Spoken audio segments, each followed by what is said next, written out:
ഇന്നൊരു ചട്നിക്കഥയാണ് കേട്ടോ. എൻ്റെ ഒരു ഫ്രണ്ട് എപ്പോഴും ഈ ഒരു ചട്നിയെപ്പറ്റി പറയുമായിരുന്നു. അപ്പോഴൊക്കെ ഞാൻ എൻ്റെ മനസ്സിൽ പറയും, നമ്മളെത്ര ചട്നി കണ്ടിരിക്കണോ, നമ്മളെയാണോ ചട്നി ഉണ്ടാക്കാൻ പഠിപ്പിക്കണതെന്ന്.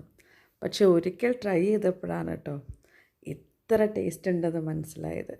ഒരിക്കൽ നിങ്ങൾ ഈ ചട്നി കൂട്ടി ഇഡ്ഡലി കഴിച്ചാൽ പിന്നെ നിങ്ങൾ ഇഡ്ഡലിക്ക് ഈ ചട്നി മാത്രമേ ഉണ്ടാക്കുകയുള്ളൂ. അപ്പോൾ ഉണ്ടാക്കി നോക്കാം.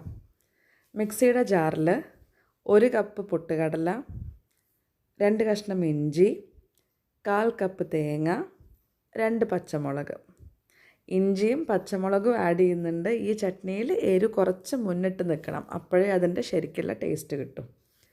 ഇത്രയും സാധനങ്ങൾ വെള്ളം ചേർക്കാതെ നന്നായിട്ട് അരച്ചെടുക്കുക. അതിലേക്ക് കുറച്ച് കരിവേപ്പില, കുറച്ചധികം മല്ലിയില, ആവശ്യത്തിന് ഉപ്പ്, ഇതും കൂടെ ചേർത്ത് നന്നായിട്ട് അരച്ചെടുത്ത് നന്നായിട്ടൊന്ന് വറവും എടുക്കുക. പരിപാടി കഴിഞ്ഞു. ഈ ചട്നിക്ക് ഒരു പ്രത്യേകത, നമ്മൾ സാധാരണ കട്ടി ചട്നി ആയിട്ടാണ് ഇഡ്ഡലിക്കൊക്കെ അരയ്ക്കാറ്. ഇത് നല്ല ലൂസായി വെള്ളം പോലെ അരച്ച് ഇഡ്ഡലി അതിൽ മുക്കി കഴിക്കണം. സൂപ്പർ ടേസ്റ്റാണ്. നിങ്ങൾ ഉണ്ടാക്കി നോക്കിയിട്ടില്ലെങ്കിൽ ഇന്ന് തന്നെ ഉണ്ടാക്കി നോക്കൂ. ഒരിക്കൽ ഉണ്ടാക്കിയാൽ എനിക്ക് ഉറപ്പാണ് പിന്നീട് ഇഡ്ഡലിക്ക് നിങ്ങൾ ഇത് മാത്രമേ ഉണ്ടാക്കുകയുള്ളൂ. പ്ലേറ്റ് കാലിയാകുന്ന അറിയില്ല.